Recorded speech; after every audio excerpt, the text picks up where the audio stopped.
नौजवान था और यतीम भी था। शौक बन गया दीन पढ़ने का। मोहल्लेदार इलाके वाले कहने लगे कहाँ से कमाएगा, ना बाप है ना माँ है ना घर है, कहाँ से। हजरत रूमी कहते हैं नौजवान ने जंगल में झोंपड़ी लगा ली। वहां वो सुबह मदरसे जाता, शाम को जंगल में रहता, वहां अल्लाह अल्लाह करता, सबक याद करता।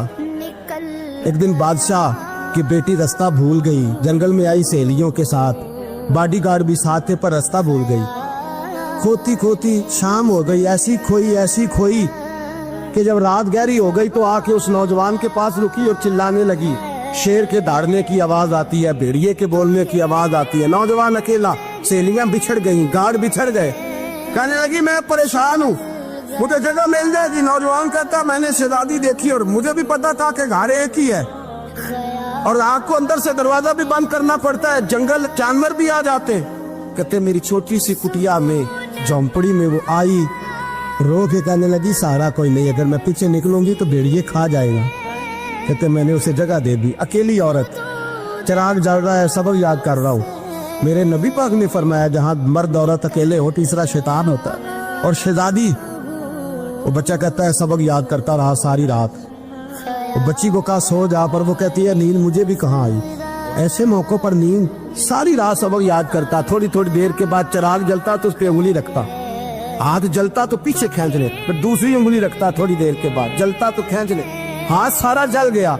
सुबह किरणें चमकी तो कहने लगा चल निकल जा, दौड़ जा, बस बड़ा सब्र का इम्तिहान हो गया, चली जा।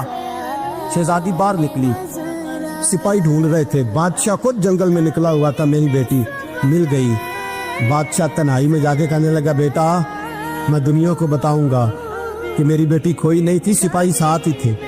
ये बड़ा मुश्किल होता है, बेटी तो भूल के भी रात कहीं रह पड़े तो लोग जीने नहीं देते, तो बेटा मुश्किल हो जाएगा मेरे लिए। कहाँ थी? उसने कहा नेक नौजवान के पास। उसने कहा बेटा मैं तो तेरी बात मानूंगा पर दुनिया नहीं मानेगी। अगर उस नौजवान ने किसी को बता दिया कि तू उसके पास थी तो फिर लोग मेरा जीना मुहाल कर देंगे। बेटा मैं मर जाऊंगा, मेरी मजबूरी ये है कि वो कहीं राज ना उगल दे वो नौजवान, उसे कत्ल करना पड़ेगा।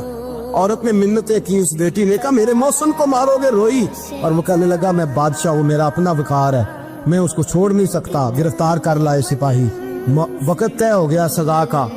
अकेले कारकोठरी में रखा गया, जो उसके खास एतबार वाले थे उनकी ड्यूटी लगाई। बादशाह ने बुलाया, पहले बिलम आया। औरत कहने लगी, बेटी कहने लगी एक दफा तो बुलाओ ना, एक सवाल बस पर्दे में रह के पूछना है और फिर जो आपका जी चाहे, मेरे मौसम को मारना तो है तो मर्जी आपकी। सामने खड़ा किया नौजवान, पर्दे के पीछे औरत खड़ी हो गई। बादशाह बीच बैठ गया। बीबी कहने लगी सारी रात बेदार मैं भी रही, सोया तू भी नहीं। वो जो तू चिराग के करीब हाथ लगा के जलाता था वो समझ नहीं आई। नौजवान रो पड़ा, कहने लगा क्या करूं, मैंने रसूलुल्लाह का दीन पढ़ा है, क्या करूं, मैंने हुजूर का दीन पढ़ा है। मैंने पढ़ा है कि जानी को सबसे नीचे दोज़ख के सबसे निचले दर्जे में जलाया जाए, उसे जहन्नमियों का पीप और रेशा पिलाया जाए, कंद खिलाया जाए। ये रवायतें पड़ी हुई थी।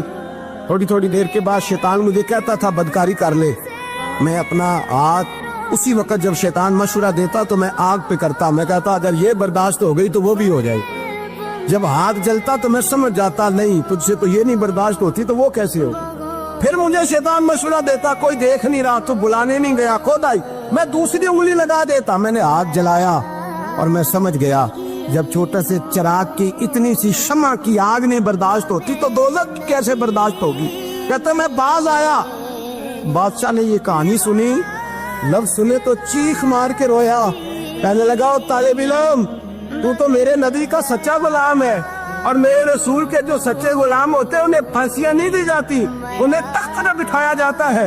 अब तुझे सजा नहीं होगी बल्कि मैं अपनी बेटी का निकाह तेरे साथ करूंगा और मेरे बाद इस सल्तनत का बादशाह भी तू ही बनेगा।